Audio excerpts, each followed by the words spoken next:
Bueno, muy buenas tardes, sí. No lo tengo a Sefi hoy, me dejó solita, pero estoy muy bien acompañada ahí por Nancy Mangonet, que todos ya la conocemos, pastora de nuestra iglesia, pastora de niñez, psicóloga, Ujú. colega, trabajamos juntas también en un centro. Exactamente.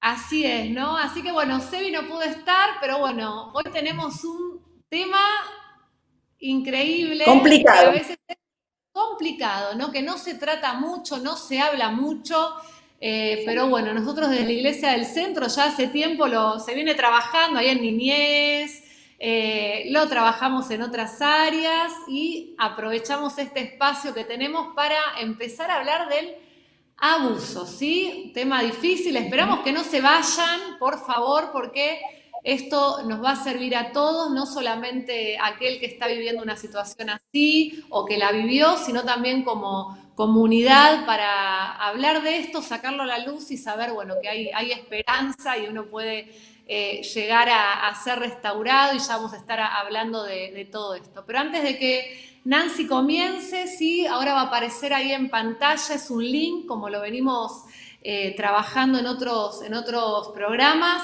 Vos podés dejar tu pregunta ahí, que es totalmente anónima, ¿sí? Los que ya vienen acá viendo estos programas, cuando aparece la pregunta, no se sabe de quién es, y vos podés preguntar lo que quieras. Vamos a hablar con Nancy, que se especializa en el tema de abuso, da conferencias por todo el país, la verdad que es un lujo tenerla y cómo podemos aprender de ella, así que vos lo que quieras preguntar, no tengas vergüenza, no te incomode, ninguna pregunta es tonta, ¿sí? Como decimos siempre, la pregunta tonta es la que no se hace, ¿sí? Y acá es fundamental poder sacar a la luz este tema y poder, a ver, cada pregunta nos lleva a tener un mayor conocimiento y dejar de ignorar cosas, ¿sí? Por no preguntar. Así que te animamos, entras ahí a www.menti.com, pones ese código, ¿sí? Y ahí va a aparecer y en un momento, ¿sí? Después que Nancy hable, vamos a tener diferentes bloques para estar respondiendo. Así que bueno, los animamos también a que llames a otros, decir que está este programa, igual va a quedar grabado que muchos me preguntan. Todo lo que es escuela de familia queda grabado. La semana pasada hablamos sobre discapacidad, que estuvieron los pastores Javi Manilo, sí, junto a Lu, y la verdad que fue increíble. Y tenemos temas que hablamos buenísimos, que también, ¿no? Que está bárbaro este espacio para poder charlarlos. Así que bueno, Nancy, yo te dejo a vos, yo voy a desaparecer de la pantalla, voy a estar tomando las preguntas también que ustedes quieran hacer en el chat o los aportes que quieran hacer también en el chat. Así que bueno, arrancamos con este tema. Bueno, muchas gracias, Vale, Sebi, por el privilegio de poder estar en este programa compartiendo con nuestro público, digamos, un tema tan complicado como decíamos, que tiene que ver con el abuso sexual infantil. Digamos, nos vamos a enfocar en el tema del abuso sexual de niños, niñas y adolescentes. Yo les voy a mostrar ahora la agenda que vamos a ir siguiendo con los distintos temas. Ahí va a aparecer en pantalla, digamos, vamos a hacer una introducción sobre el tema, digamos, un encuadre, porque, digamos, el abuso sexual se encuadra dentro de un tipo de maltrato, ¿no? El maltrato infantil, hay diferentes tipos que los vamos a ver, y el abuso sexual infantil es uno de esos tipos de maltrato. Después vamos a ver cómo se define el abuso sexual infantil, cómo es esta dinámica abusiva, cómo es que se da entre el abusador y la víctima. ¿Cuáles son aquellos factores que determinan o que son como mediadores para disminuir el impacto en el niño, niña o adolescente que está siendo agredido? Vamos a ver también cuáles son los indicadores de abuso, los efectos, y vamos a hablar de una orientación para la acción y una reflexión. Entonces vamos a ver, digamos, qué tiene que ver esto del abuso dentro del maltrato, ¿no? El maltrato es un tipo de violencia, ¿no? Y generalmente este abuso sexual se da dentro de la familia, por eso hablamos de violencia intrafamiliar. Ahí va a aparecer en pantalla lo que llamamos nosotros, digamos, violencia, que tiene que ver, hoy estamos todos, digamos, atravesados y, digamos, impactados por los sucesos de violencia que nosotros vemos. Pero la violencia hoy es un problema que está a la orden del día.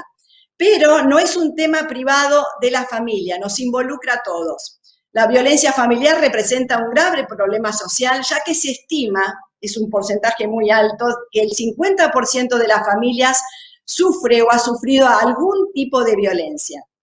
Comprender que la violencia familiar es un problema social tiene que ver con cuestionar una creencia bastante común que hace que no sea visible, que es que lo que sucede dentro del ámbito familiar es una cuestión privada, como diciendo, queda de puertas adentro.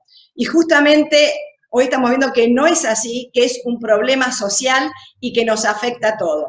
Pero esta creencia, que todo lo que sucede dentro de la familia se resuelve dentro de la familia, pierde validez si consideramos que cualquier acto de violencia de una persona contra otra constituye un crimen, independientemente de que ocurra en la calle, dentro de las cuatro paredes de una casa, no podemos considerarlo como un problema privado. La violencia que aparece en la familia no es igual a la que se presenta en la calle ni entre personas desconocidas. Ocurre justamente en un lugar donde debería ser el lugar más seguro, nuestra propia casa. ¿Y cuándo sucede esta violencia familiar? Cuando alguno de los integrantes abusa de su autoridad, de su fuerza o su poder. Maltrata a las personas más cercanas, esposa, esposo, hijos, hijas, madres, padres, ancianos u otras personas, es decir, a los indefensos que forman parte de esa familia. El maltrato se puede presentar entre los diferentes integrantes de la familia y en ningún caso podemos justificar el maltrato. La violencia más común es contra las mujeres, contra los niños, contra los ancianos y contra las personas que tienen alguna discapacidad. También el que una persona dependa económica y emocionalmente de otras, en muchas ocasiones facilita que esta última abuse de su autoridad. La siguiente. Dentro de esta violencia que hablábamos, el maltrato infantil es un acto de violencia y podemos distinguir diferentes tipos de maltrato. Maltrato físico, que quizás es el más visible porque es el que deja marcas físicamente. El emocional, que es muchas veces el más difícil de demostrar y de que una persona externa a la familia pueda entenderlo, que tiene que ver con, digamos, los insultos, la parte verbal, ciertas actitudes. El maltrato infantil también se conoce, hay una parte que es el económico, el social y otro tipo de maltrato que es el sexual. El maltrato infantil sexual, yo lo puse así en color rojo porque dentro de lo que es maltrato es el peor, el más contundente, el que deja secuelas a largo plazo, que afecta lo físico, lo psíquico, lo emocional, lo espiritual, atraviesa a toda la persona, del niño, niña o adolescente. Siguiente. Dentro de lo que es el maltrato podemos ver formas activas, pasivas, niños testigos de violencia y otros. Dentro de las formas activas es el abuso físico, un golpe, un tirón de pelos, pegarle con un cinturón. El abuso emocional activo y psíquico es el insulto, el menoscabar a la persona, el burlarse. El abuso sexual, que lo vamos a definir ahora en el próximo slide, son formas activas. Dentro de las pasivas, porque uno dice, no, pero la verdad no lo toqué, no le pegué, pero hay un maltrato infantil que es pasivo, que se conoce como abandono físico. Digamos, por ejemplo, el no proveerle la vestimenta, el no proveerle los alimentos que necesita, el no proveerle la vacuna, la higiene, eso es una forma pasiva de abandono físico. El abandono emocional tiene que ver con la falta de estímulo, de muestras de cariño, de palabras de afecto, del escuchar, del estar con el niño. Abandono económico, no proveer los recursos para el sostén del niño.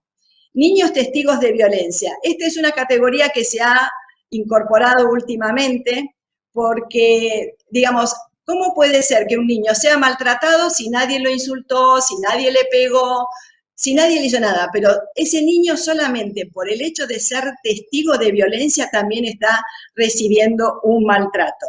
Se ha comprobado también médicamente a través de ciertos estudios del cerebro cómo se impacta en áreas del cerebro. Cuando un niño es testigo de violencia, dice que sufre de la misma manera que si fuese de una forma activa o pasiva que cuando es testigo.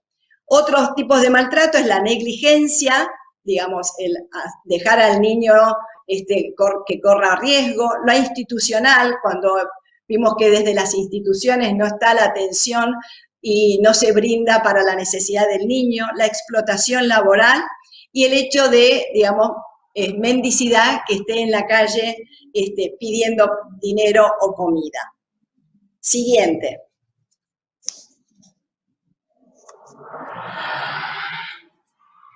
Las consecuencias del maltrato infantil son muchísimas. Entre ellas podemos encontrar muy pobre autoestima, ansiedad, angustia y depresión. Se sienten culpables, hay un desorden de la identidad, se daña la imagen de Dios en el niño, ¿no? Digamos, ¿cómo yo, que tengo una familia que se supone que tiene que estar cuidándome, protegiéndome, satisfaciendo mis necesidades, es la que me está maltratando? ¿Cómo puedo yo creer en un Dios amoroso al que yo no veo, si mis padres, mi familia, la que está acá, veo, me trata de esta manera? Se altera el normal desarrollo biopsicosocial espiritual del niño. Atenta contra la capacidad de confiar y amar a su propia persona, a otros y a Dios. Podríamos enumerar también muchos de los indicadores, digamos, que tiene que ver con el maltrato infantil desde el aspecto físico, que decíamos antes que es el que uno puede observar.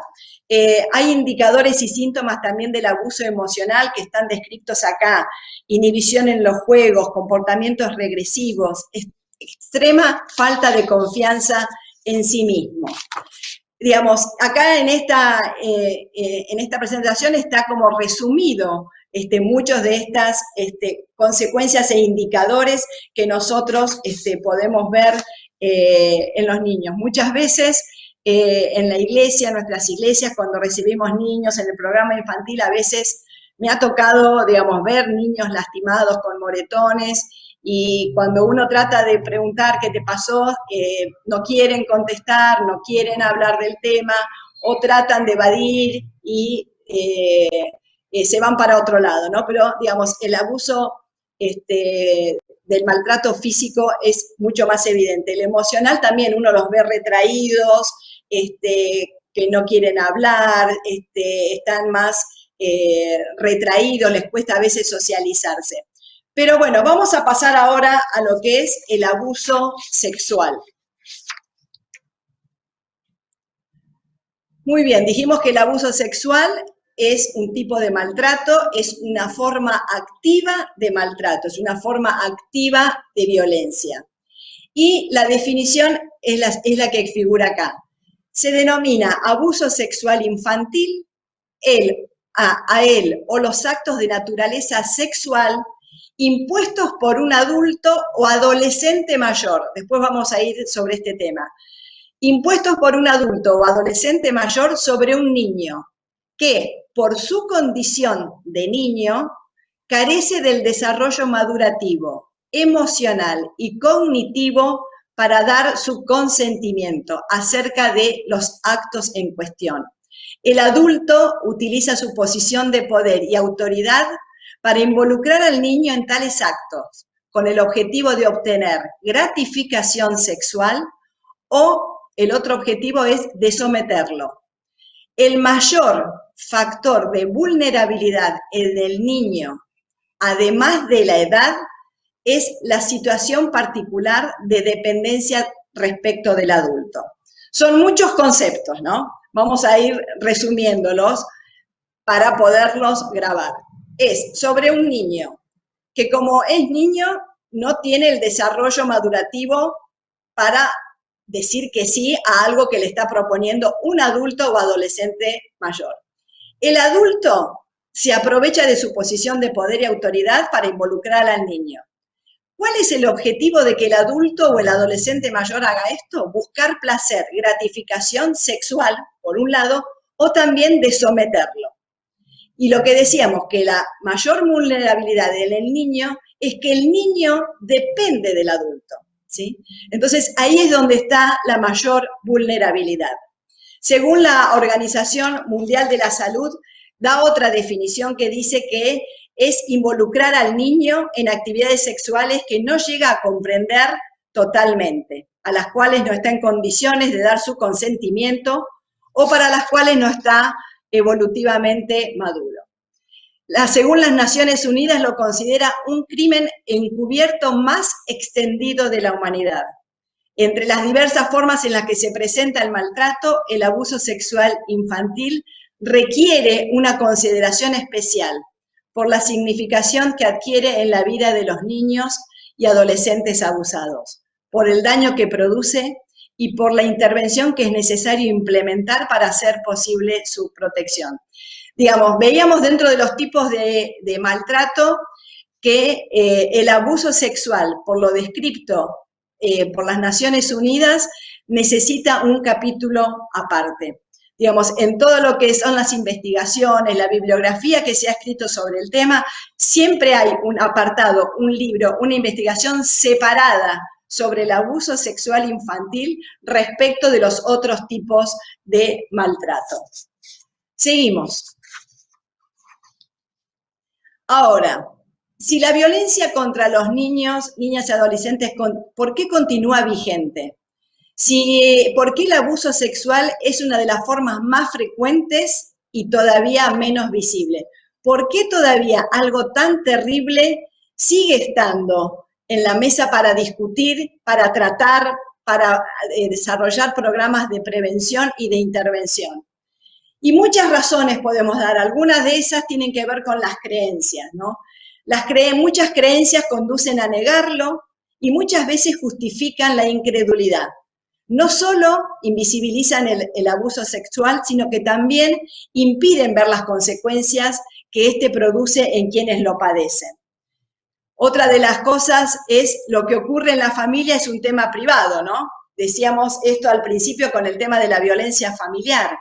Se considera que lo que ocurre en una familia debe ser resuelto en su interior sin intervención externa. El incesto y el abuso sexual intrafamiliar siguen siendo considerados un problema privado y no un problema social. Eso es terrible que todavía se siga considerando de esa manera. Por este motivo es difícil que se tramite una denuncia. También tiene que ver la existencia naturalizada de modelos de género sexistas y violentos, ¿no? Hay ciertos estereotipos con respecto al maltrato en la familia hacia los niños, ¿no? Como que todavía se sigue, naturalizando el maltrato a la mujer y a los niños también. Después tenemos la dificultad para entender, ¿no?, la dinámica del abuso, las conductas del abusador, esto de cómo lo amenaza, el guardar el secreto. Muchas veces hemos escuchado lamentablemente que sí, bueno, pero el niño no dijo nada, el niño no se negó, el niño no se escapó. ¿Por qué no dijo algo? Como que hay esta dificultad para entender cómo es que se da el abuso. También influye, para que esto todavía siga sin ser tan visible, el sensacionalismo, mediático. Cuando vemos en las noticias, en los noticieros o en el diario que aparece un tema de abuso sexual infantil, solamente aparece cuando hubo una violación, ¿no? Cuando hubo, en esa agresión, hubo una agresión física, cuando, digamos, intervino el cuerpo del niño. Pero cuando se hablan de otro tipo de abusos, donde no interviene el contacto directamente con el cuerpo del agresor contra la víctima, no se habla, no se dice nada, como que eso, digamos, no es abuso. A mí muchas veces me ha pasado cuando estando con grupos y discutiendo esto, dice, bueno, pero ese caso no fue violación. No, pero es abuso, digamos. Como que se minimiza todas las formas de abuso cuando no es a través de un contacto físico directo. Otra de las cosas que permite que todavía el abuso sexual no sea tan visible es la escasez de datos estadísticos.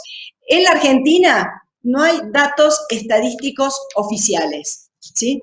No, lo único que yo pude conseguir, y es lo que está todavía vigente, son informes a nivel de la Organización Mundial de la Salud, digamos, a nivel global, son informes de UNICEF, pero en la Argentina no hay datos oficiales. Quizás hay a lo mejor investigaciones privadas, pero mucho no se conoce. Eso también hace que al no conocerse los datos sea menos visible. Y otro tema también es los mínimos porcentajes de abusadores procesados. Se ha visto muchísimo que se hace la denuncia, le hacen la pericia al niño, a la familia, se interviene y el proceso del abusador queda en la nada. Hemos estado viendo últimamente, en medio de toda esta cuarentena y con la pandemia, cuántos casos de abusadores que todavía estaban en libertad, vecinos de las víctimas.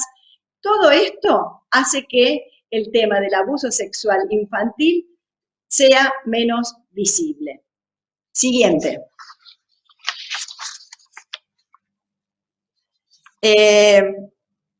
Nosotros decíamos recién, dentro de las definiciones, y estas son las características, que la aproximación del adulto a un niño adolescente, haya o no contacto físico, cuando es de carácter sexual, es abuso, se da siempre con asimetría, digamos, no es entre iguales, siempre hay una asimetría, ya sea por la edad, por la autoridad o el nivel de poder.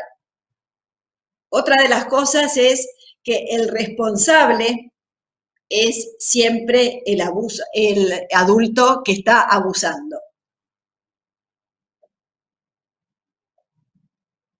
Decíamos que el abusador se aprovecha de la debilidad, la vulnerabilidad, la inmadurez e inexperiencia y falta de información, sin importar las consecuencias que tiene en el niño. La actividad, esto es para recalcar también algo importante, la actividad sexual evolutivamente normal que hay entre niños o a veces entre adolescentes, no debemos considerarla como abuso sexual infantil, salvo que haya violencia física o verbal o coerción o asimetría. ¿A qué me refiero en esto? Digamos, muchas veces en la etapa evolutiva de los niños, a lo mejor cuando están en los 4, 5, 6 años, digamos, esta diferenciación que ve el niño entre su sexo y otros, lleva a querer explorar y querer ver, digamos, las zonas, las partes privadas del otro niño. Pero eso no tiene que ser considerado como abuso sexual infantil. Siguiente.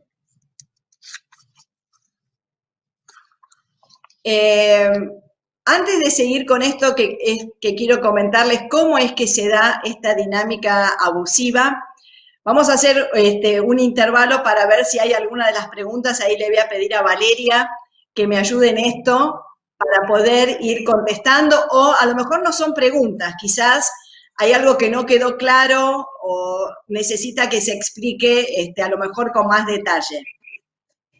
Bueno, excelente todo lo que estás diciendo, Nancy.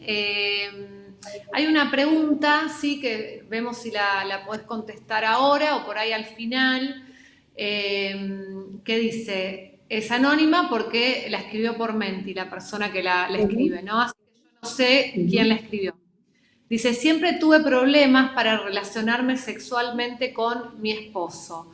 Puedo sospechar quizás que hubo un abuso porque otra persona fue abusada por esta persona que ambas conocemos y tampoco lo recordaba, pero yo no recuerdo nada. ¿Puede ser? Sí, es probable. Después lo vamos a ver y te lo voy a aclarar con más detalle por qué pasa esto, ¿no? Mm, Pero puede ser, sí puede ser. Sí, bien. digamos, yo he atendido casos de mujeres casadas ya con hijos, pero que el encuentro de la intimidad con su esposo no sabía qué era que pasaba, que se le dificultaba, o sea, amaba a su esposo, ya tenía 2 hijos, pero digamos, cualquier encuentro en intimidad para ella era una dificultad terrible y tenía que ver justamente con algo que en su momento ella la verdad no recordaba, después tratando de hacer y pidiendo ayuda en consejería pastoral y profesional, tratando de ver qué era lo que había pasado con ella, porque ella la verdad no recordaba, se llegó a una situación, no directamente con contacto físico, pero alguien que exhibía frente a ella sus genitales y que en ese momento, digamos, ella no lo contó a nadie, lo veía, pero digamos, en su psiquis quedó grabada de tal manera que saltó después de muchísimos años, y pudieron llegar a ver qué era esto. Después pudo ir trabajándolo, siendo restaurada, pero con respecto a la pregunta que hace esta persona, sí, puede ser. O sea que la mente tiene estos mecanismos de defenderme de cosas traumáticas, ¿no? Digamos, es como que hay una negación, la verdad, yo no me acuerdo, no me acuerdo, no me acuerdo. Y pasa eso, digamos, la mente es como que puso una cortina y no me acuerdo, ¿no? Pero bueno, después lo seguimos eso. No sé si tenés alguna otra. Dale. No, ahí después Silvia Gronda, bueno, hace como comentarios de Perfecto. algunos casos, ¿sí? Así que bueno, eso después ya está en el chat y hay un ofrecimiento de ella. Bueno, Después lo leerás en el chat, pero bueno, sigamos y cualquier cosa, si hay más preguntas, las vamos respondiendo en el próximo bloque.